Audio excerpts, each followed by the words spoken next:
tonight to this event. Welcome to the Mountain, the Mystery, and the Muse, what makes a great Alaskan story.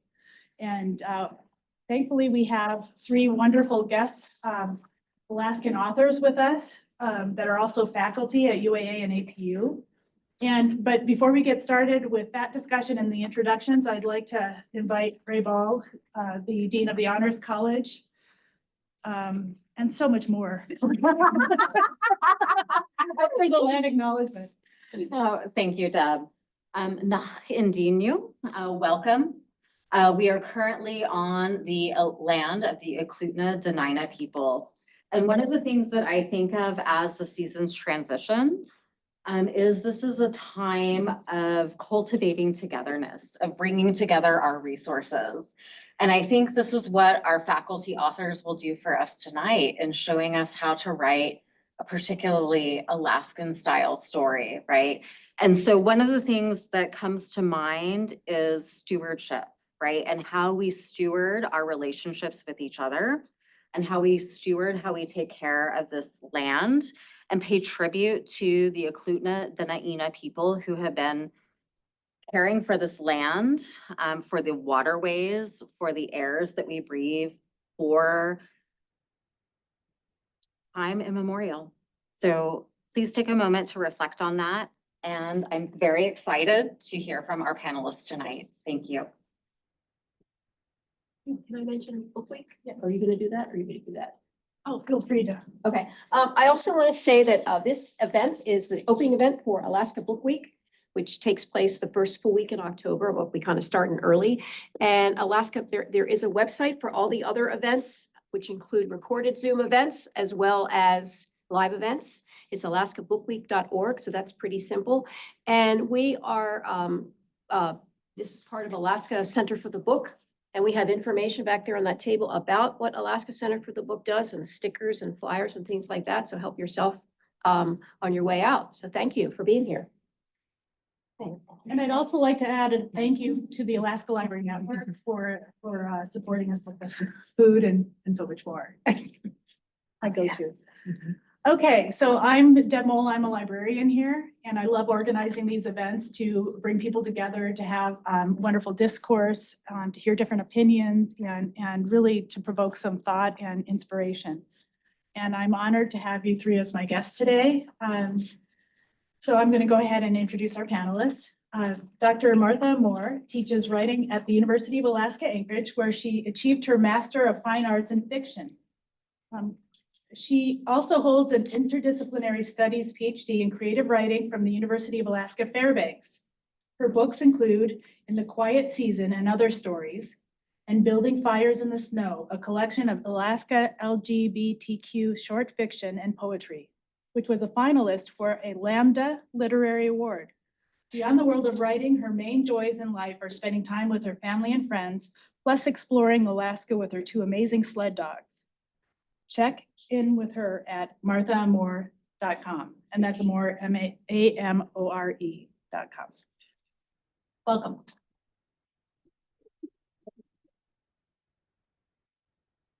Okay, next I'm going to skip over to John because we've got because I've got to finish with Don's introduction here.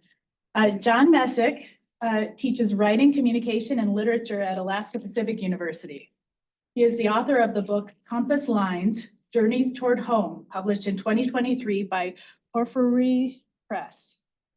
An Alaskan resident since 2010, John has lived in Fairbanks, Ketchikan, the Kenai Peninsula, and Anchorage. He enjoys spending time with his family, hiking, biking, fishing, picking berries, and gardening. Check out his website at www.johnlmessick.com.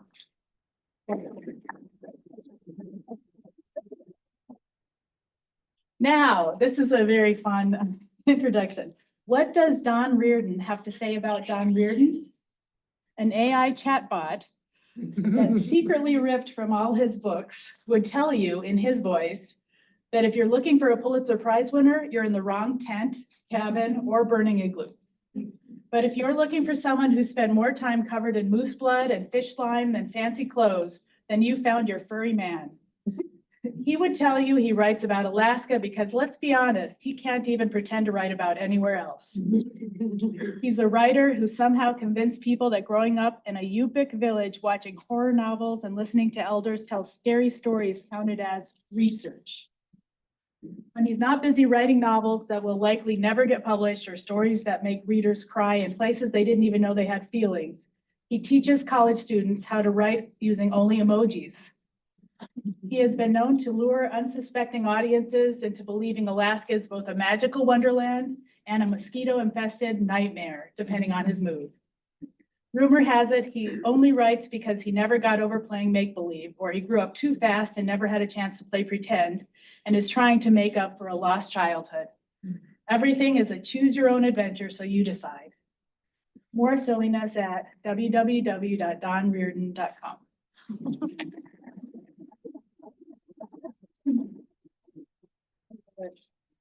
Okay, so the way this will go is I'll start by asking some questions initially, but as you see fit, or if you're inspired to ask questions or make comments, you're welcome to raise your hand and we'll join in the conversation, okay?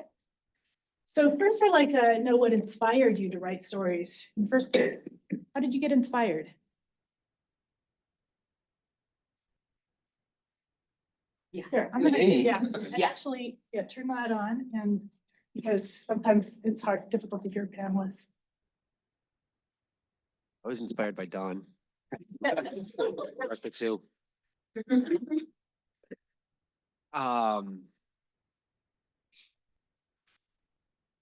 I don't really know what inspired me to write stories. I think at some point I realized I was getting too old to keep like living them.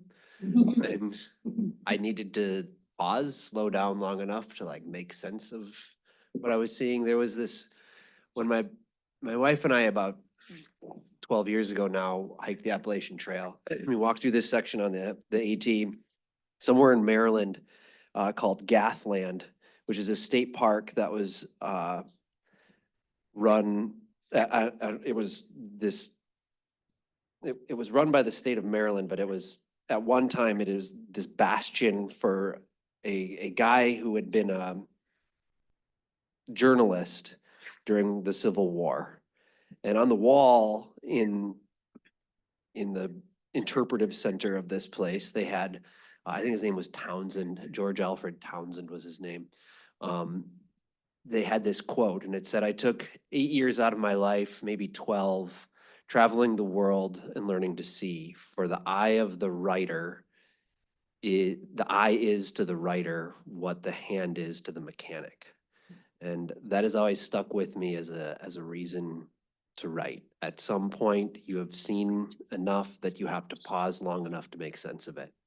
And I happened to pause in Alaska, and there's a lot to make sense of here. So I'm still right. That's great. That makes sense with your book now. I understand like a whole lot more. For me, I moved to the village of Akiak when I was I was 8 years old, coming from Montana. Part of my parents were very much like outdoors, cowboy culture. Like it's what we came from. My dad was an outfitter and a packer and a guide, and my mom grew up on horses on a cattle ranch, and then I found myself transplanted in a Yupik village, and it was like a magical time in my life, a magical point. And my mom was a teacher, so I was reading like at a really early age, and by second grade, I had read every Lewis L'Amour book that I could get my hands on. And that was like I was like, in my mind, I had been living this cowboy life, and then I was like gonna live the Jack London life. So then I read the Jack London work when I was on our way to Alaska, and then that summer, and then it was a very magical place to be for me, immersed in the culture, living in these haunted school buildings. Across the river from us were abandoned houses that were essentially like ghost, like it was like a ghost town, but only a few houses. Those houses had been abandoned by the epidemics beforehand, but I didn't know that. I just knew they were these spooky houses. and I loved it. I thought that was great. So I was really starting to get into scary stories. And then that summer, I went back to Montana to visit some relatives. My aunt was mad at my cousin because he was reading a book she didn't think he should be reading. I think he was just graduating high school maybe, and it was The Shining. And I stole it. I stole the book, and read it, in like a couple nights. And so I was going into third grade, read The Shining. And, that's what wrecked me. From then on, I was going to be a writer, and all I wanted to do was write scary stuff. Like, I was going to write scary stuff. Like, that was my dream.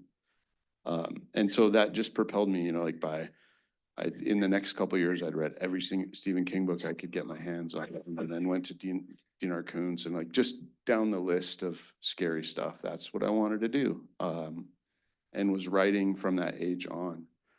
And then eventually that changed a little bit. Instead of at some point I decided I knew I wasn't actually going to be Stephen King. I wrote him and asked if he would mentor me, and got my first rejection back. Form rejection. It was just a form letter, like thousands of people write Stephen King every day. It was something like that. And sorry, he can't answer you. Yeah. And so I was done. But I learned rejection from that point. Yeah, there's more to that story. For another day. From a very young age, I kind of took refuge in reading and writing because it was quiet. And there were a lot of people in my family, and they were all talkers, except my dad. Everyone else in my family were huge talkers. And, my great aunt Phyllis and my grandmother and my mother, and there were these 6 cousins that my mom kind of was co-mom, because their dad had split and they were poor and they were at our house a lot. And then one of them had a baby really young. And anyway, there was just so many people and so much talking, like cascades of words. And so that was sort of my retreat, is like just reading, and I didn't have my own room until I was in 6th grade. I got my own room. But we put up a sheet. I shared with my brother and sister, and we had a sheet dividing us. And my sister was never there, so it was pretty good. I, have my book, and I used to, the writing I liked to do as a kid was poetry, bad poetry, but poetry nonetheless. And I never like grew out of that. I always just enjoyed that solitude and just to be with my thoughts. And gosh, once I had kids myself, I really needed that. It was like lifeblood for me. And I'm really glad to be a writer because, as I'm getting older, I'm like, this is something I can always do. And really, I guess until you start to lose it, like you get better and better because you have more and more life experiences that you can reflect on. So, it's different than being like a basketball player. Or I've heard, was it Alan Lightman who came up with for the MFA program? And he wrote this book called Einstein's Dreams. He came to Alaska years ago, and he was a physicist, right? Physicist. And he said that the breakthroughs for physicists, I think the peak was like 21 years old or something, like really, really young. And so he wanted something else to do where you get better and better with age. And so writing to me is that thing.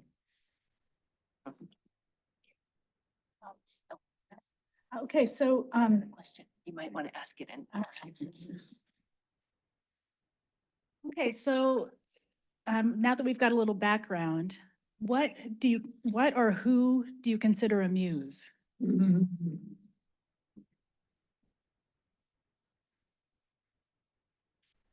You want to go last for that one? That's not fair. You're waiting for your muse. You want to go with the muse? Do you have? You want to jump on that? I'm gonna talk about my friend Ben. So, Ben was my saw partner when I fought fire in 2011. We drove around in this big red truck for the summer and flew out and fought fires and took turns cutting tanks on a chainsaw. for a summer. And he's now Uncle Ben to my kids.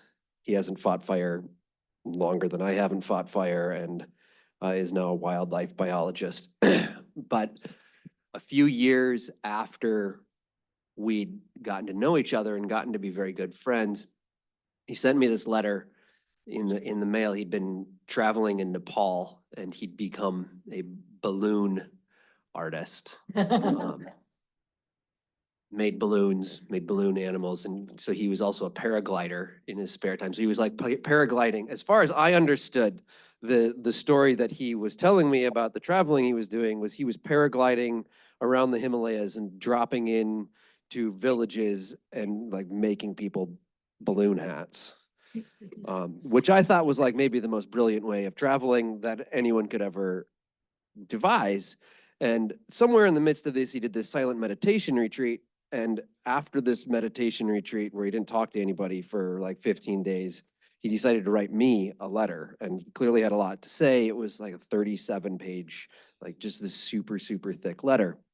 And I ended up using some portions of this in an essay that I wrote that was in my book.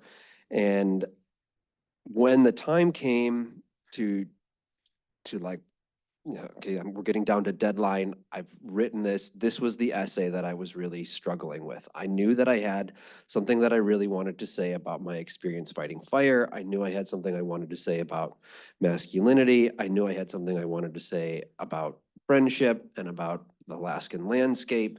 I had all these things I was trying to say in there. And I also knew that this letter, Ben had basically said all of it better than I could in this essay, period. He's a brilliant mind. So I finally got it where I thought it was close. And he calls me one day and he says, I signed us up for a thing. What the hell are you talking about, Ben? He goes, there's this guy. His name is Judge John Hodgman. He used to write for The Daily Show, and he has a podcast where people who have disputes, they go on to his podcast and he adjudicates these very personal disputes. And I think we should adjudicate this dispute where you're always portraying me in this light, where you portray me as a caricature. I'm a balloon guy, paragliding into villages and stuff. And I just want to be a normal human being. And I said, well, but Ben, you are a balloon guy who parachutes into villages and makes hats for people. And we ended up spending. So he was very serious about this show, in the sense that he thought it would be both good publicity for my forthcoming book and also a really great middle finger to me to have to go through this. Just the kind of friend that he is. And we ended up having this like hour-and-a-half conversation with the producer of this show. We didn't get selected to be on the show, but it was both like honorific and humbling to have a person who was such a good friend, who was willing to do something so silly, and also had the expectation of me that I take this silly thing very seriously. And that is how I've come to try to approach the writing that I do. That writing isn't, in the world we're in, it's not likely to change the world in the ways that I imagined it was going to when I was 20. And writing fiction or writing stories that are just born of my imagination is, whether it's a scary story or whether I'm trying to write the latest Louis L'Amour Western style story, or an essay that's taking something that's very serious and personal to me, I need to still have some fun with it. I shouldn't ever take it so seriously. But also, it's not nothing. It's something that you do need to craft. You do need to work with. It does affect real people. And so to always remember and hold those things in my hand, that this is both silly and essential, is something that I learned from Ben. And that was really long, so sorry. No, that's great. I love that. I want to hear more about that show too. It sounds fun. It's for me, Martha, you said something about writing was like a refuge to you, and I think as a kid, I was writing the scary stuff, and and writing was becoming just a thing I did, and then became part of like who I am. And then it slowly became refuge for me too. And it was a way for me to escape, just like boredom sometimes in rural Alaska where you're just completely stuck.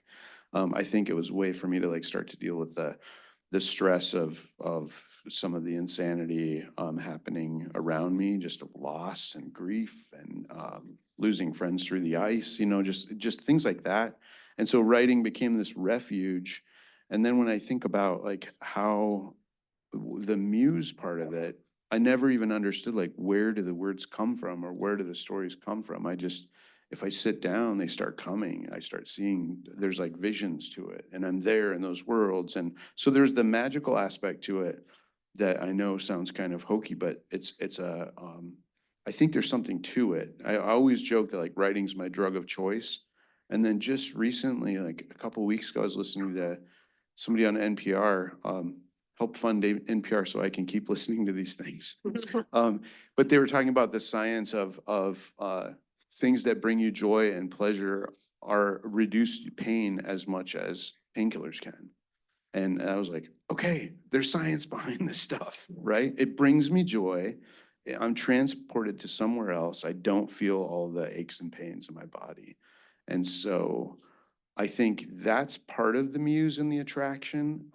I still don't know where the ideas and the stories come from. And so then I think, even though I was joking about I can only write about Alaska, I think there might be something true to that. Like Alaska's my muse. Whether I'm writing about some silly animated kids thing, it's got some Alaska connection. I'm just inspired by the place because it's so rich with stories and struggle and irony and ridiculousness and injustice. And so that's what propels me to write. So it's Alaska is the muse that way for me, for sure. Every time I kind of try to write about somewhere else, it just like starts falling flat. And I don't know if that's because of all my experiences here or just because it is like, yeah, she's the muse, I think, for me in that way. So whenever I hear the word muse, like my initial reaction is, oh, barf, and I've been like that. I think I was in high school when I first started hearing about muses and, the famous painters and the young girls who are just like looked at and painted and whatnot. But when you look a little more deeply, even into those relationships, a lot of times the muses were intellectuals or artists themselves. And, it's not necessarily that knee-jerk stereotype. And, I guess my problem sort of has shifted over time, that still the word muse is more like men get to have them and women have to be them, And I love Frida Kahlo, her famous statement, "I'm my own muse." I love that, love that. I wish I could be my own muse, but I am not my own muse.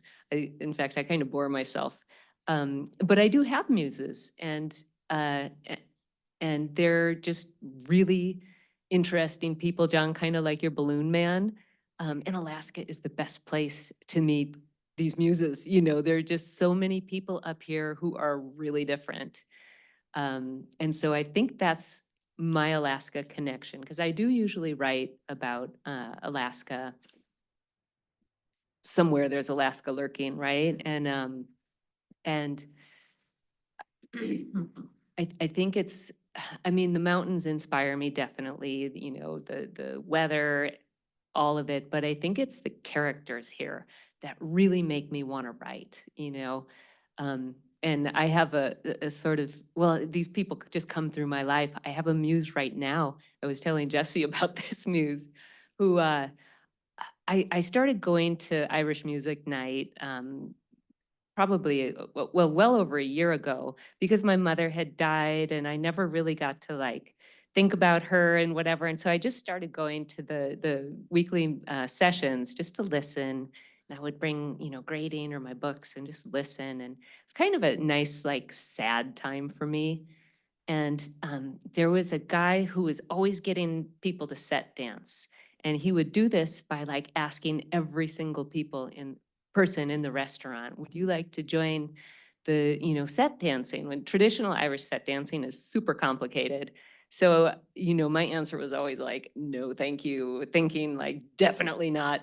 And I would watch, and it's so complicated. There was a lot of directions and people doing the wrong thing and yelling, someone fell down, whatever, because it can be really athletic. And this guy is 70 years old. I did some research on him. We've only had one real conversation, but for a whole year, every Tuesday night, he'd come over, and since I was always there, do you want to join? I'd be like, no, thank you. Like, do you ever think you'll get a different answer? And then one time this summer, I don't know what possessed me. I don't know what, but I said, maybe one night, but not now. And then the next time, I was like, all right, I'll do it. And I walked up there as the last thing I wanted to do on earth, because it's just like a motley crew of people getting yelled at and like doing everything wrong and a lot of directions. And it ended up being so fun. And so now every single Tuesday, instead of going and like being kind of sad, I go, and I've never had more fun on a Tuesday. I swear to God. And I've had a lot of fun on Tuesday night. I'm like one of these people who has had a lot of fun on a Tuesday night, but this is just something really special. And I have to say, like, these characters, I'm like, why, how does he know this much about this music? And how does he know all these dances? Because every single time it's a different, like yet a different dance. And why does he spend his time cajoling people? No one really wants to do it. Initially we all like get up there sheepishly and we do everything wrong, and yet it's just a constant. And so I'm like, I am so not that person that would be pushing this. And it just makes me want to write. I love that there are these different characters in the world that are so different than me. Thank you. Might that be Tim? Yes. Mhm. He has quite a birthday party too, I'll tell you. Gets a straight, like wooden stage out and everything. Fair question, fair question. Yeah, I'll say yes. He was next door, anyway. Okay. Yeah, exactly. So, it's interesting because I also think about when with the topic Muse, I think about what Elizabeth Gilbert, said, I think in her TED Talk too, about having to, after the pressure of the success of Eat, Pray, Love, like, how do you show up then to write another successful novel? And having to think about like this creative genius also showing up, or this muse also showing up at the same time I'm showing up, whether that creative genius shows up as well. Okay, we'll see. So what, let's bring Alaska into the conversation. What aspects of Alaska do you thrive to write? Like, are there certain experiences or stories and locations, or, just what about Alaska inspires you? I didn't put that one on the list.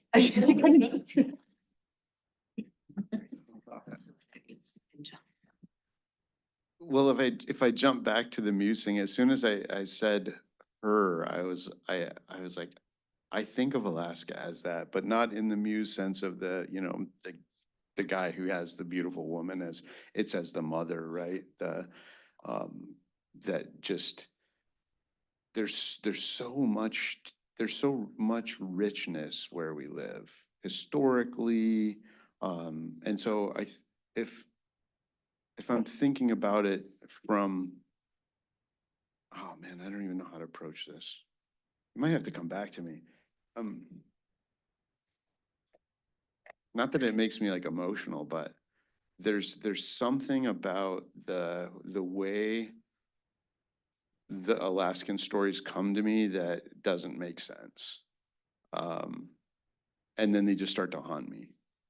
In good ways and bad ways. And so I could be thinking about a story and then it doesn't leave me. Like an example of this is just like one of the, I'll go down a rabbit hole and end up writing a novel or a screenplay on something, and it's in my hard drive and no one's ever gonna see it, but I had to get it out. And so an example of that is like, I think I was watching Aleut Story. Has anybody seen that? The documentary about the relocation? And so in Aleut Story, there's this brief mention of a Nazi POW camp in Alaska. And I was like, holy crap, really? And they had some photos. And so in the Alaska Digital Archive, there's photos of this camp, and no German POWs died in Alaska because they were kept under the rules of war. And so they were, not one of them died, yet like a third of the Aleuts who were relocated died. And so that haunted me. And so then that ended up being like a horror screenplay that I wrote of a couple guys that escaped. I was like, I imagined a couple of those guys escaping and running off to hide out in one of the abandoned canneries where the Aleuts had been, and that it was haunted. Like, I was like, oh, it's a great idea. And so that was the story I wrote. And then with a little research, a couple of the prisoners did escape. The warden of the prison was like, go ahead and escape. There's wolves and bears out there. They'll get you. And then if they don't, the native people will. You know, it's like, that's so stupid for them to tell Germans that, when Germans like know more about Alaska than they have museums and all the photography exhibits and stuff that were in Germany at the time. So I was just like, that's a dumb premise. And Germans could go escape, and they did. We found them. They eventually caught the guys that escaped, but that was the story. I was gonna have these guys hiding out there. So that's an example of, then that just led to a screenplay that I wrote and then never did anything with. Like that, which is silly, because that's what I do. Yet, I don't know. There's because then I just go on to the next story and something else comes up. And so it's just like those little bits of history somehow turn into something for me. So I guess I would default to kind of, it's something historical, or it's a person or a character, or I have a friend and he does something crazy in the military, and I'm like, that's a story. And I'm like, I'll help you tell your story. And he's like, no way. And then I write a really bad novel, and my agent's like, who are these pararescue guys? This novel's really bad, but who are these guys? And I told him about my friend. He's like, call your friend back and say you'll help write the book. And so then that leads to me helping on another project. Then the friend's like, okay, let's do it. And then that leads to a book. The other horrible novels just in there, probably in a file next to the German POW file, right? Like it's, that's sort of how that works for me. And it's all this, like Alaska is a giant gift to me in some weird way. And that's why, yeah, I don't know. It's a weird answer. That's why I was like, I got emotional, like trying to figure out how to express it in a way that makes sense. And that didn't, sorry. John's will. Martha's will. I'll go next. I was thinking about setting, that I love the Alaskan setting to write, and it's the light that I love to write about up here. It's incredible, our winter light, that it's just, the sun just hangs and hangs for so long low in the sky. The mountains turn all these colors, that snow reflecting the alpenglow. I think that more than anything is what I love to capture, because it's just so moody, and you could do so much with characterization and those moods, and even with plot. I feel, you make if it's the dark moment in the plot, you can just bring that light in. And then all the daylight we get in the summer, that midnight sun. So I think more than anything, that's what inspires me about Alaska. I guess I write about Alaskan animals as well. They seem to pop up in my stories quite a bit. I was almost trampled by a moose on Tuesday, by the way. I was walking my dog. I rolled, I got behind a tree, it was fine. But So yeah, I think animals do kind of pop up in my writing quite a bit too. That makes me think of a lecture I got to go to with Kes Woodward, the artist out of Fairbanks a few years ago. And he showed us Munch's The Scream up on the screen and made the argument that it's a northern painting because of the light that you can see back behind it, that it's very much that's an Arctic or a subarctic light that's backing that picture, which totally changes my perspective of this very iconic painting. So yeah, so super cool. Like the light's a big part of it. I'm interested, Don, about this idea that you had in that story about the Germans and how much we juxtapose Alaska with what we think we know about Alaska as Alaskans, and then this outsider perspective. I'm fascinated by the insider outsider construct that we have in Alaska. Just like it seems people aren't going I mean, I grew up in Wisconsin. They definitely do insider outsider in Wisconsin, but they don't do it in the same way they do Alaska. It's not like you know Wisconsin and you don't know Wisconsin. It's more like you can't drink 47 beers in one sitting, so you're not from Wisconsin. Yeah, practice. Yeah, you'll get there. Don't worry. Have another.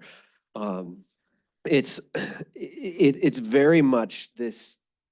There is an elitist attitude that I think we have in Alaska about Alaska as people who are in Alaska, and yet we also, for many of us, myself included, I haven't seen much of Alaska. I've been on a few moose hunts, seen a couple of mountains, been out to some places in the winter, been to some of the towns. That's not, I mean, saying I've seen Alaska is sort of like saying, I've seen Europe, because I went to Paris once. It's not the same thing. Lately, it's the news. Like what I've become really interested in is how can we make fun of ourselves? My friend Ben again and I a few years ago, as a COVID side project, I needed something to do. Started a satire website called The Spruce Tip, when we just sort of looked for what was happening in the news of the day and tried to think of ways we could make fun of it. And it turns out that writing satire about Alaska is really hard. Harder than you would expect. Like it's really easy to make dumb satire, but to actually be able to tell a story takes a lot of research. And you uncover all kinds of crazy things. We had this one story where we thought it would be really funny if this was during a few years ago when Dunleavy wanted to give everybody like thousands of extra dollars for the PFD. And we thought it would be really funny to sell the Aleutian chain back to Russia in order to fund a bigger PFD. Nobody lives out there anyway. We had all of these like sort of what we thought would be a really good kind of fun narrative to poke fun at like how we can't really afford this payout. But what we uncovered was like an actual movement in Russia that really believes that Alaska still is a colony of Russia. And we found these my wife speaks Russian and teaches Russian for UAF. So she was translating these like punk rock songs that we found from like far right movements in Russia that started with like a Kalashnikov like shooting up the Alaskan map and like we're gonna take it back kind of like these crazy stuff that we were finding. Like this is actually like not so far off from the imagination of people in Russia. And then as time has gone on, it's less funny. Our latest one was like, UA system has great idea to create new grants encouraging students to go to school out of state, which we thought would be like kind of funny, but then the government seems to do something that actually, isn't so far off from these things. Satire in that way of the place that you know and love is really hard because to do to be able to really love a place, you have to be able and willing, I think, to see it for what it is, for the good parts and for the bad parts, and to create this really glossy image of Alaska. I love Alaska because it's a beautiful landscape and it's this beautiful place. And look at this, we have mountains, is to ignore the other realities of a place. And I think that's part of our job as writers, is to see it for what it is. Whether we choose to do that through satire or through more serious works and explorations, which I know both of you have done and done very, very well, and looked at those other landscapes. I'm thinking of some of Don's contributions to ADN during the pandemic that offered such powerful insight, and Martha's work with building fires in the snow that offers a lens into communities that we don't associate with an Alaskan landscape, but that are an intrinsic and essential part of being here, play this really important role in making sense of what Alaska is to all of us. And that's part of it. I did want to say one other thing about you said the elitism, and I hear you, but I do have to say, in Alaska, compared to other places like Oregon, Washington, Montana, where there's a lot of hate, especially of Californians moving in, and you get that like, leave and that sort of thing. And as someone, I'm from Chicago, but I lived in San Francisco many years before I came here. And I never, ever once felt that. I felt like people were so welcoming and so helpful. Like he was then my boyfriend, now my husband. We would go around, with like mud splattered on the bikes on the back of we had a little Suzuki Samurai. People at gas stations would be like, okay, where are you going? Be careful and whatever, because they saw he had Reno plates. Just out of the blue, just being helpful and like giving suggestions and whatnot. And I think that's just not like the rest of the West Coast, I would say. And yeah, and I'm not sure what people in Wisconsin have to be so elitist about, because just being from Chicago, Consume a lot of beer. I interpreted that elitism as like when we look at anyone writing about Alaska, not that, like, and then we're all, yeah, once you've lived here just long enough, then you're like, that's not right. Like, yeah, where you're like, there's no elk in Anchorage, like those sort of things where they just those like little silly mistakes. And then that's where I think I'm totally guilty of that, where, so that's how I interpreted the elitism. Yeah. But I think that's a really cool point. Like, yeah, we don't blame people, because yeah, my parents are in Montana now and everybody's like, Californians, like they have somebody to blame, and I guess we haven't picked a state yet. So we could tonight. I'm kidding. That just reminded me of the Dave Eggers book. I think it's called, was it Last Frontier? Well, he talked about the character was in Homer and had an RV, and there were wildfires, so they couldn't take the highway back to Anchorage. They had to take all the back roads with an RV. And I was like, are there back roads I don't know about? I remember listening to an interview with Dave Eggers about that, and he was, sure of himself enough that he said, like, I don't have to have gone to a place to be able to write about it, and had said so. And then, of course, had like, that was probably the least of the problems with that book, was that one, So, yeah. So I know we have other authors in the audience, and I'm just kind of curious, what is your inspiration about Alaska? Is there something that this question has made you think, about your own writing? Anyone want to contribute? I know.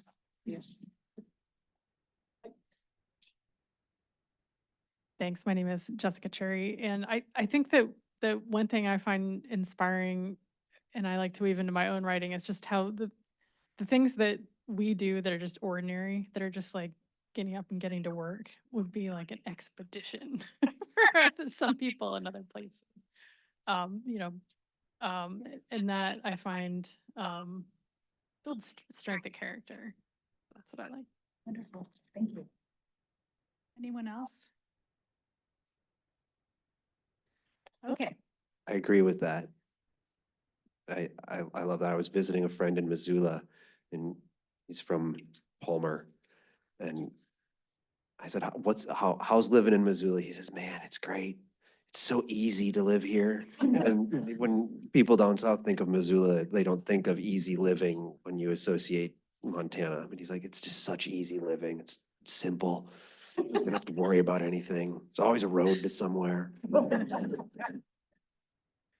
Those of us that have moved in from like the villages or from Bethel, like it's the same thing. You come to Anchorage, you're like, it's so easy here. The wind doesn't blow. And your house doesn't shake. I was gonna ask, I mean, we have some words that are our own, like termination dust and such. I mean, if you use language like that, or do you find it necessary to describe it, or do you let the characters kind of, use it as jargon as they go, I mean, do you use any of those kind of, the, the vocabulary or the words that Alaskans use, I guess? The funniest thing is, experience that I've had is using words that are Alaskan, like snow machine, and then your editors, the people that are supposed to, like make sort of, yeah, they want to argue with you, like, we need to change this. And like, I'm not putting snowmobile over my dead body. Am I saying snowmobile in this? Because no one uses that word, like little things like that. So I know other people have dealt with that too. That's always that would be my example. Yeah, I mean, I'm lucky. My publisher is in Alaska, and so I'm lucky in that way that there was always a question mark when there was something like in the comments from the copy editor, which was an out-of-state copy editor, like, check with Jeremy on this. Is this Alaskan or not? And so there was this like very polite, like, is this an Alaska thing or? And so I appreciated that. Using indigenous language for sure. That's where, when I think of that, going back, making sure it's the right word. Am I using it the right way? Is it okay for me to use that word? That would be, I guess, something that maybe is sort of unique to how we live and where we live. And just kind of following the conversations and, I guess it would be like the greater MFA community in the States. I think the new thinking which comes out of the anti-racist movement is not to explain everything. If there's something cultural that you're writing about, you don't have to then in parentheses or some other way explain it for the, the people who aren't that culture. And that people will, be able to just look it up if they need to, or, roll with it and whatever, but that it's not the author's job to be, like the culture teacher. And so I mean, I published with UA Press and I don't remember getting any pushback on anything, any of the words I used, but it was Alaska Press. So, I mean, Jesse, do you have anything to add to that? Well, just to echo John's, and we've edited the Wheels on Ice book that both Don and Martha contributed to, and John wrote a nice review of. There was it was University of Nebraska Press, and definitely, the editor, the copy editors there, and the copy editors were definitely willing to have a conversation, but it did require a conversation about a variety of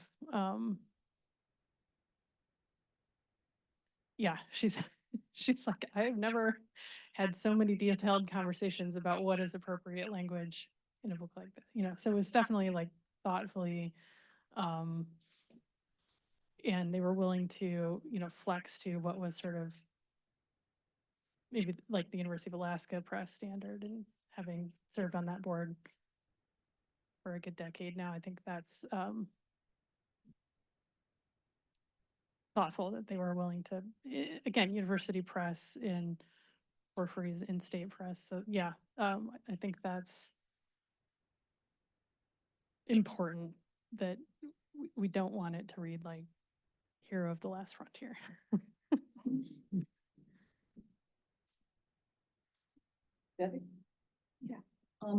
Just a word to the wise, from a librarian who ran the Alaska Talking Book Center.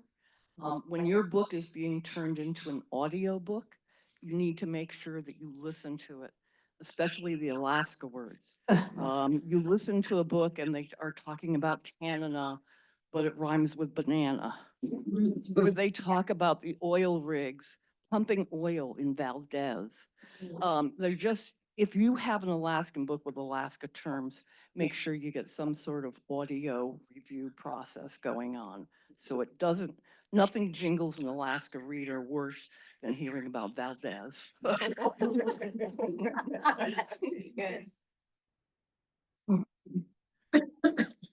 Wonderful contributions. So what are the ingredients for creative writing that engages readers? What are the ingredients that you want to see in a story that really is engaging? All right. Uh, That I, Tiny question. Yes. yeah. For Alaska or any, Take it where you like. I guess, and this is just my preference. I like the writing to be really beautiful. And if not, then I like the like things to be really interesting in the story. And I've read a lot of works out there, not all by students, but just other things as well, that where I feel like nothing happens in the story and the writing isn't good enough either. And so I'm like, I just don't, So for me, I think the most important thing is style. Because I will go with anything if the style's good. I'm there. So I guess that's my answer. I think for me, I like that answer. And how I think I want to add to it is, I think the stakes matter now for me in a way that didn't before, where I wanted to just write stuff to scare people. I was like, I just want to scare people and entertain people. And now I still like to scare people, but I'm scaring myself. When I'm writing, I'm scaring myself, but I'm scaring, if I'm scaring people, I want to scare them into thinking.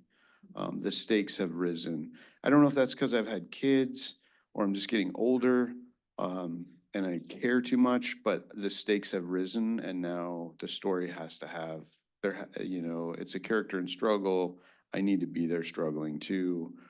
I just think it has to matter now, and maybe that's just because the clock's ticking or something for me. But yeah, it has to for all of us. Yeah, that's it. I think I like a good story, but it's got to be a story where the stakes matter.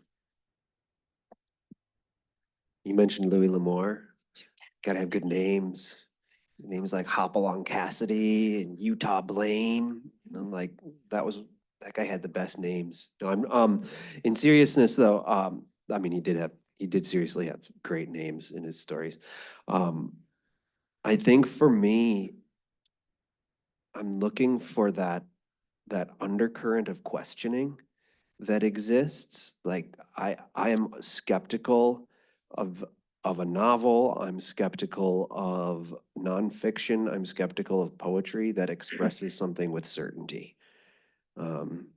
Anything that has a kind of certainty where I know the answers, I have the expertise, I like this character has clean motivations. I immediately distrust it and I have a hard time finishing it. I think writing's at its best when we're looking for the unknowable on some level and trying to find some common ground with this universally unknowable third thing that exists beyond what the story is about and what the characters are doing, things like that. And I don't have a better way of articulating that, but you know it when you see it, and you know it when somebody has written something that's not hitting that mark. So I have a question then. How did you guys know when your writing was publishing worthy? Like when you knew you had a good story and you were going to pursue getting it published? That's an unanswerable question. I got a phone call. Got something completed? Ooh, I got a phone call from somebody I'd submitted it to, and they said, we want to publish this. And I was like, oh, sweet, it's ready. Made that choice to send it to someone in the first place? You know, what is that moment when you're like, wow, you know what? Do you like to read your own story? You know what I mean? Have you read it and you're like, hey, that's a good one? Or is it because you get so lost in the characters yourself while you're writing it? So how do you know? And then it's that kind of story that you think is publishing worthy. I can say, like with my book, it was parts of it were my MFA thesis, and so I was pleased. Like, this is probably pretty good. They graduated me, awesome. But it wasn't actually like publishable at that point. I think it was good enough to get the degree, but when I look back at that thesis, there are good standalone essays in it, but it didn't have an arc. And I I submitted that, I went back through, I revised that, I made some changes to it shortly after graduating and got just rejection letter after rejection letter.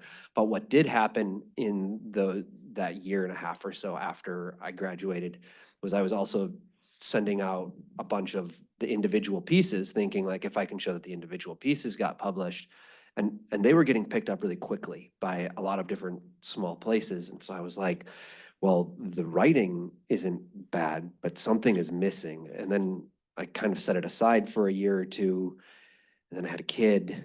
And when we had our first child, there was something clicked where it was like, well, that was what was missing. This is not actually a collection of travel essays. The arc is taking me away from that to this new place. And in finding that arc, I felt like I had more of a whole manuscript at that point. And I still got a bunch of rejections, but eventually I got picked up for that one.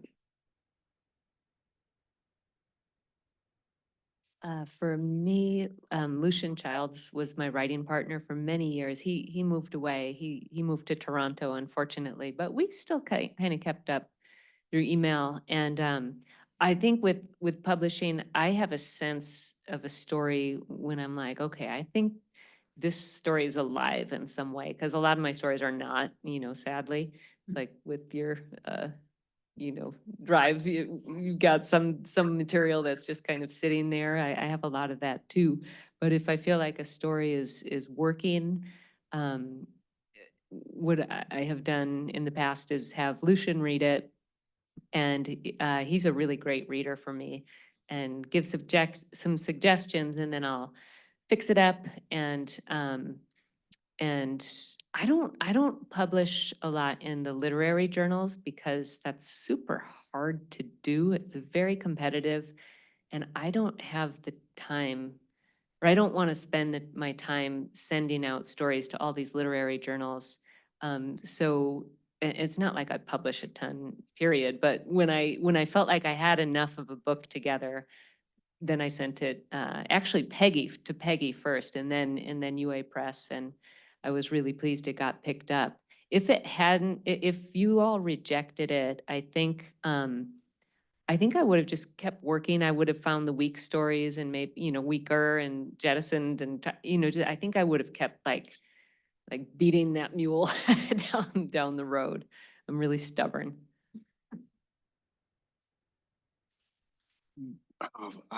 I've been playing at the kind of highest level of publishing with the big 5 publishers, and now is there only 4? I don't know, they keep merging, and so to even pretend that I know what's going to work or not, like the Raven's Gift was rejected in America flatly. Like the editors liked it, they couldn't get it past their publishing boards because of the way the stuff is structured. And so I was having no success in here in terms of getting a book that I knew was you know, half decent. And I don't know how you know that. I guess because I have readers, I have faculty friends and people that we went to grad school with. Martha and I went to the grad school here at UAA, and really good readers who I trust, and you know, they'll say it's good. And if you have an agent, the agent's like, it's good or it's bad. And if it's good enough, you'll go out with it and go to the publishers. And so I've just, it's weird to know that at the kind of level that I'm trying to work at, there's just, they'll look at it and they'll reject it.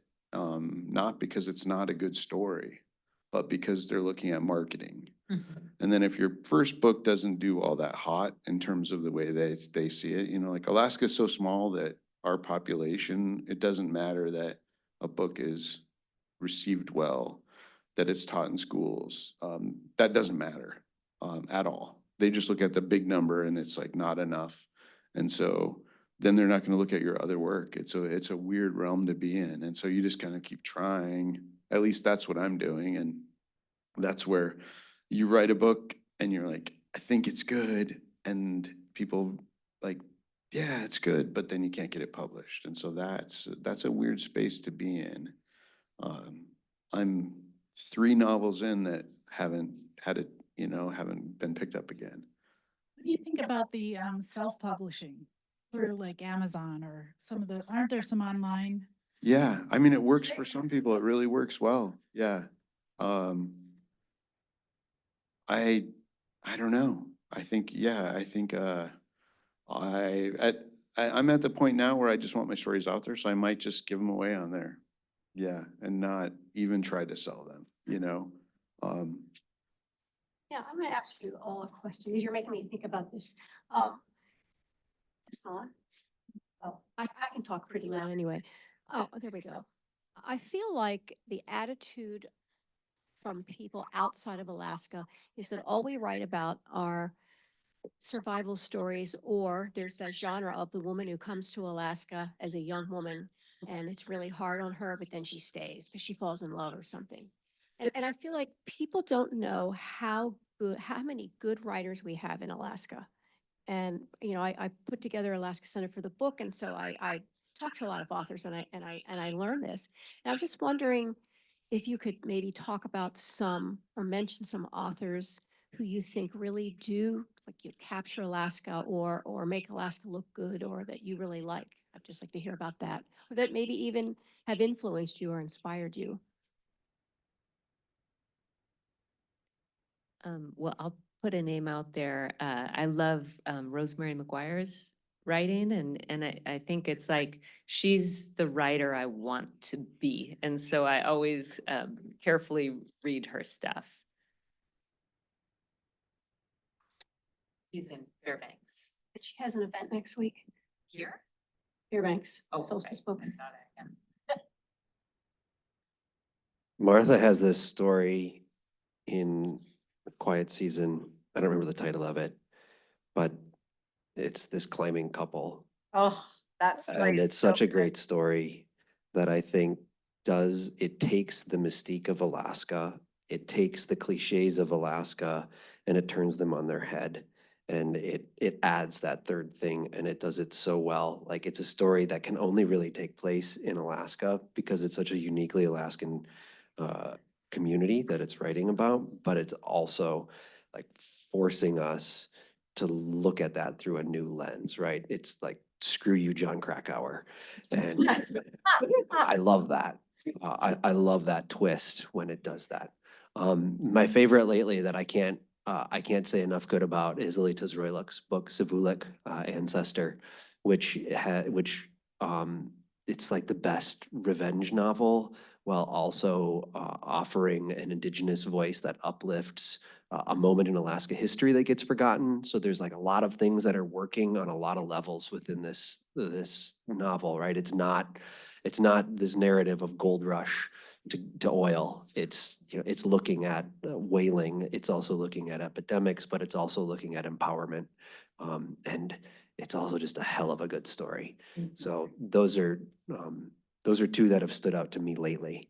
I could think of a bunch more, but I'll let Don go. Oh, yeah, Lily's book is awesome. Yeah, I need like a list. I have a list in my head. I don't, if I say somebody, I'm gonna forget somebody, and then tonight I'm gonna be kicking myself for like, I didn't say their name. Rainey's book, Eagle Drum, yeah, what's Rainey's last name? It's escaping me. There's so many people. Hobson, yeah, yeah, Rainey Hobson, voices, yeah, that I think their books are powerful too.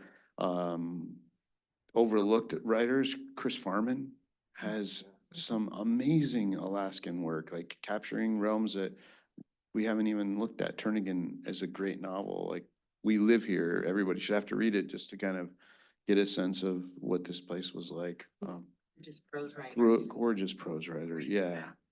Oh man, yeah, I don't want to, there's the ones everybody needs to read. Velma Wallace, you have to read Velma's Two old Old women. Women, yeah.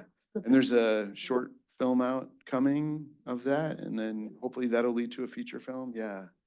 Yeah, that Princess, Desiree Johnson's doing, yeah. Yeah, You should mention Molly of Denali. yeah. Vera's coming November 10th. Vera Starboard, November 10th, awesome, yeah, Polaris lecture, Honors College. cool. Mhm. So are there other questions from the audience? How long have you guys been writing for? Forever. Yeah, forever. I guess I know I consciously remember really starting in second grade. That's when I was like writing. Yeah.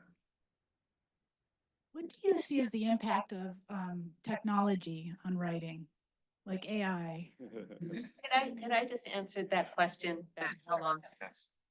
It occurred to me when I had kids that when they're really little and they're like away from, and they're just playing make-believe, that's writing actually, even though they're not putting words on a page. And I did a lot of that as a kid. And that's one thing I think is so dangerous about all this screen time and also just all the structured time of kids, because they don't have that like make-believe where crazy stuff goes on. Because I do think that is writing.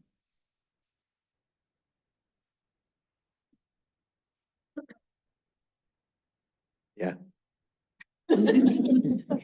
Yeah. So do you see AI making an impact on creativity and in writing? I mean, do you see? So I asked Don to write a blurb for my book. And he sent me back one and it wasn't very good. So I asked AI to rewrite it in the style of Ernest Hemingway and it got way better. Oh, but in all seriousness, that did happen except for the part where it was a bad blurb. Chat GPT had just come out and it had been released like the week that Don sent me this blurb. And so I started sending him back like, can you rewrite this blurb in the style of the New Yorker? Can you rewrite this blurb in the style of Ernest Hemingway? Can you rewrite this blurb, as if it was written by a second grader? And it could do all of those things. And it's terrifying. I don't know what it means, but I do know that at least when it comes to grammar, AI is way better than I am. And I am increasingly, as a teacher, grateful to see people who just like write garbage sentences. I'm like, oh my God, thank God, a garbage sentence. Wonderful. I know this was a human.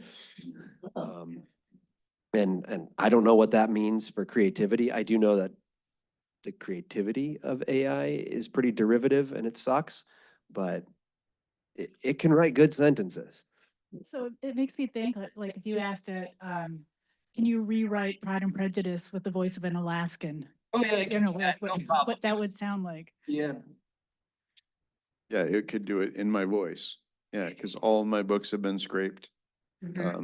The lawsuit, there's the authors in the audience probably knows too, but The Atlantic did a pretty cool piece on it, and you can enter your name and you can see if your work's been stolen in there. And that's not even counting the academic databases. Everybody's master's thesis or whatever has been taken as well. So I think I have like six works that have been taken. There's a lawsuit that was settled by Anthropic, And so that's going to be really interesting to see if we get like 67 cents, the authors, like, how are they going to value that they took our work and we get nothing and they're getting millions? I don't know. It's really frustrating and complicated. My emotions about it are very, because we have our students, this is like a thing we talked about it today in our department meetings. We're trying to figure out what to do. We don't necessarily have, and it's nothing against our current UA leadership. I think it's all the way from the top. Like, no, we have no guidance of what direction we're supposed to go with this new technology. And then meanwhile, our voices are being stolen. And so I'm just exploring like how I feel about that emotionally, and then helping, I share that with my students. I was messing around with that bio that way because when ChatGPT first came out, I was very paranoid because every once in a while when you do an event, somebody reads a bio and I'm always like, oh, it's kind of cringy. And it's cringy because you wrote it, I wrote it, and they're like, oh, it's just from my website and I don't like how that sounds. I got to change that. And so I get, so the first couple variations I checked on ChatGPT, the bios that were spit out have me as a decorated war veteran. So because of the work I've done with pararescuemen, because my name is on the cover of the book of a couple books, and so then it's not necessarily hallucinating, but my name's on these books that it's stolen. And so then I was really paranoid that I would go to an event and someone would read something and have me as this decorated war veteran, which I'm not. I have not served.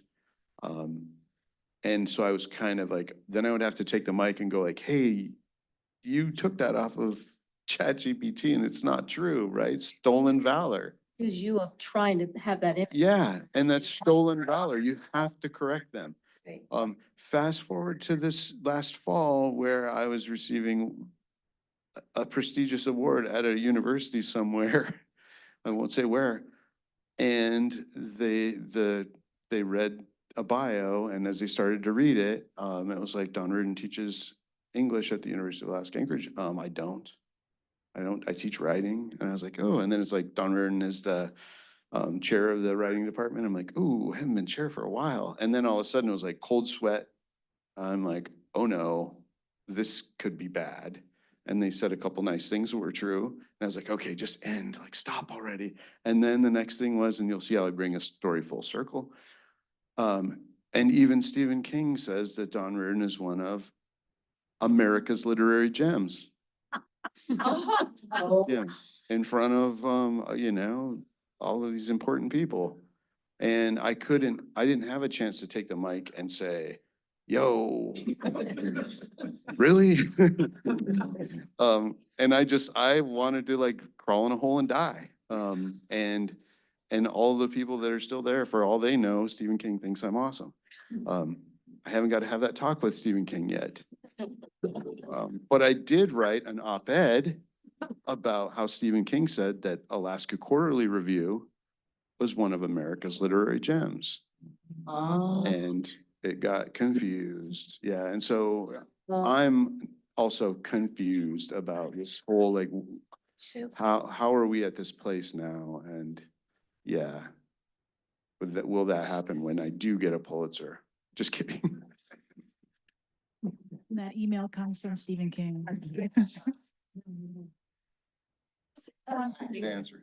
Oh, I think I just agree with what you all said. Yeah, we'll leave it at that. We talked about AI for a long time this morning. It's kind of a sad conversation. Are there questions from the audience? I guess, can you talk a little bit how you talk about light?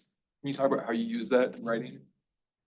Well, how I like to use any sort of setting is I like to not just use it as a description of the place, but to use it as that, but also in service of a character, character development, or like the overall tone of the story sometimes. like I said, even plot events, if something, you want to kind of get ominous because something bad is going to happen, the clouds roll in or whatever. One of the stories I wrote in my book, there's a point when a couple is in the woods and it's in Fairbanks, and it's in winter, and it's kind of that time of day, the sun is setting, and the woods are darker than the sky, how that happens. And that's kind of, for me, that was in service of their relationship. I wanted a lot of tension between them, even you don't know what's going to happen, even violence, maybe you're not sure what's going to happen, but that darkness is darker in the woods, right where they are. So I just adore Alaskan life, adore it. And in summer, it's so relentless, and some people have trouble sleeping and whatnot. And it can be confusing, what time of day is it exactly? Because it's just always up there. So one story I haven't published, but I kind of used that to kind of show just confusion of the character. It's they do not have any idea because they had been drinking and woke up and they had no idea. Is it morning? Is it after? What time of day is it? We'll talk about sitting. Should I ask another question?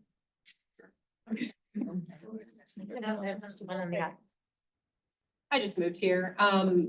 What, From Illinois. What are the best resources that you've found when you're trying to make sure that what you're writing is authentic, either authentic historically, authentic culturally, and just authentic to, I'm very sensitive. I just moved here and I don't want to start writing something that is you guys are gonna be making fun of in the future in one of your panels and saying it's terrible Alaskan literature. So, I know that a lot of the libraries have sort of Alaska collections, but what other resources do you guys use, or do you need to even? I would say readers, friends, and build trusted readers who will call you out on your work. I think that's key for me, is to whether it's about whether it's factual sort of things or just the writing is weak in places, or I'm cheating or something, and they can see that. But to have somebody say, yeah, that doesn't really happen here. It's not like that here. And then just familiarizing yourself and living, getting out and paying attention to the, I think, I didn't write about where I grew up at all. I came in grad school, I wasn't writing about, I was fictionalizing the rest of the world that I didn't really know much about. I was not writing about home. And Sherry Simpson, and it was because I didn't want to be the guy who was the guy writing about Native people and culture and all of that. I just couldn't do that. And Sherry Simpson, she kind of called me on it, and she was like, why aren't you writing about, your experiences? Because I would talk about them. And I told her why. And then she's like, well, she gave me permission. She said, it's okay to write about your story, write what you know. And that was very freeing to me. And so I guess my advice would be, write what you know here as you're learning it. And what you're experiencing is your story, and that part's real. And if there's parts you don't know, then skip over that or learn it, right? Get out and learn it, or ask the people that could give you some help with it. And then, is it how do you gut a moose? Ask somebody that knows, don't pretend or watch a YouTube thing, because it might not be how we do it here.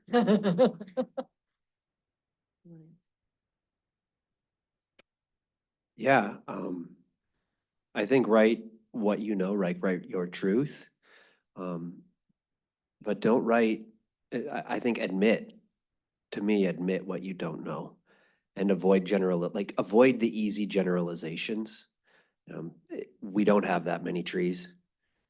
One of the great advantages, if you are writing landscape in Alaska, you're not writing like a Central American jungle where you have, little micro ecosystems on top of every hillside. We've got 5 trees basically. And you can learn them in an hour and then you're good on the trees. You know, there's a lot more that you can go beyond that, but don't put a maple tree up here in the middle of the woods. Like that's dumb.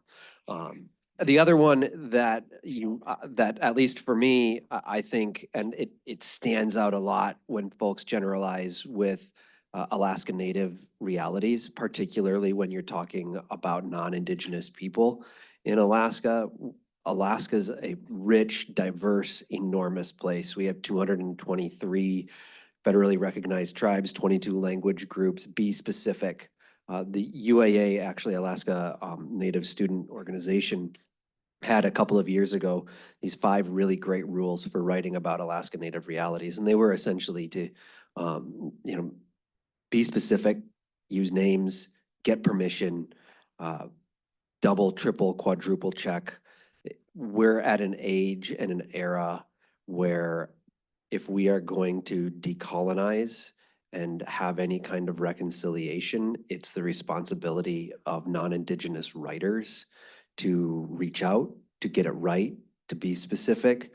It's not enough to just say Alaska Native people believe anymore, because those beliefs are diverse, because the communities are diverse. And so you have to be willing to go to that specific place, and you have to be willing to reach out to those folks to talk to them. And you still might not get it right. I still live in this paranoia. I went and spoke with Joel Isaac and I spoke with Sandra Stewart about some elements of an essay I had in my book that talked about knowledge that I had gotten from a colleague that I wasn't sure was mine to share. I wasn't sharing it as my knowledge, but I still wasn't sure if it was mine to share. And I'm still not sure that I should have necessarily shared that knowledge. They both told me that I did it respectfully and that they were okay with it, but I didn't speak to every member of the Kenaitze tribe. I didn't speak to every Dena'ina person in, here about that knowledge. So if it's possible, don't get it from books, but also go get it from books as well.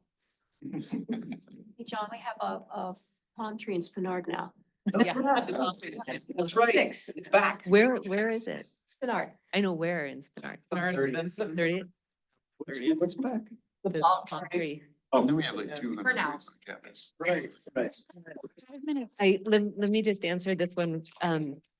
I totally agree. You guys have great answers. And one thing you might keep in mind, I'm struggling with this because for the first time ever, I'm working on a project that has to do with like more historical fiction, and it's my great grandparents I'm writing about.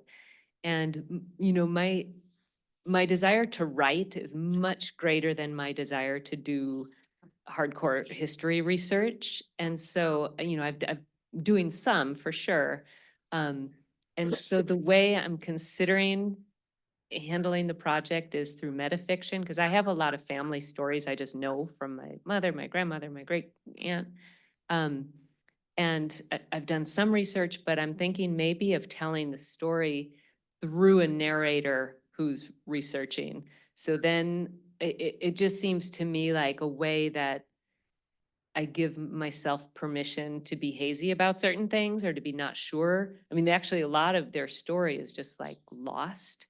And so, anyway, so that might be something to consider too, is just using yourself honestly as the filter to what you're writing. And it might free you up to be more creative than less like, and I don't know what your projects are, but less historian, like academic. So, are there any final thoughts you'd like to share with the audience?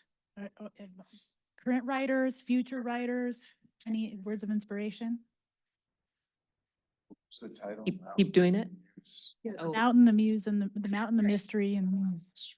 Mystery.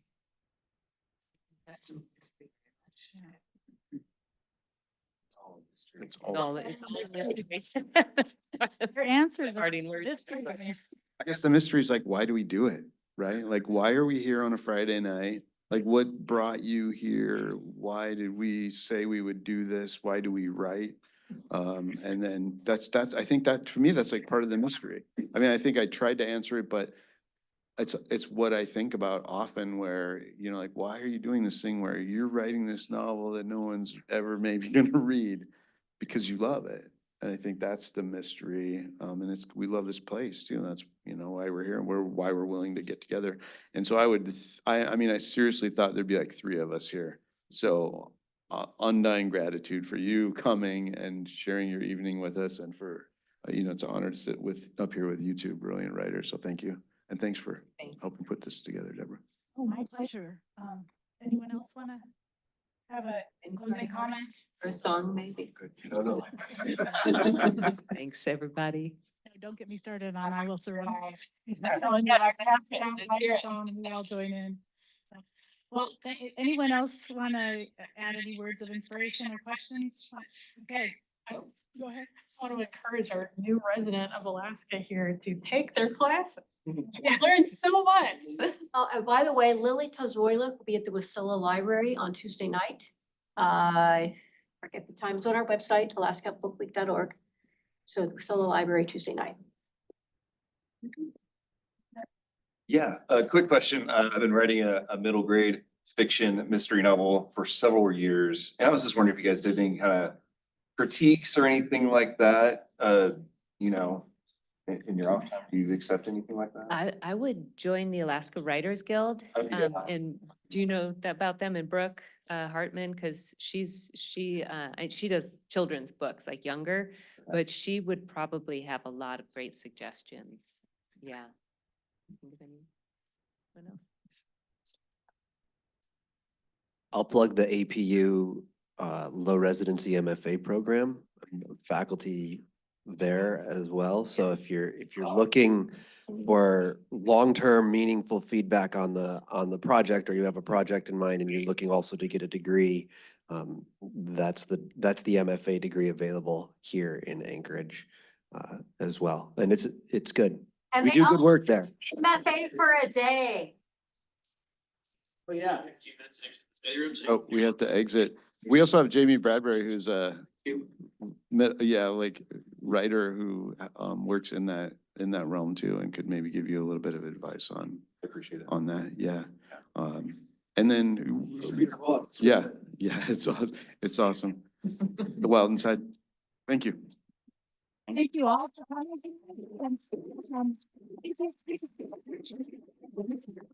You could be so kind as to click on this QR code and fill out a survey, just to give some ideas for future events, or, you know, that would be great. Thank you again. Thank you. Thank you.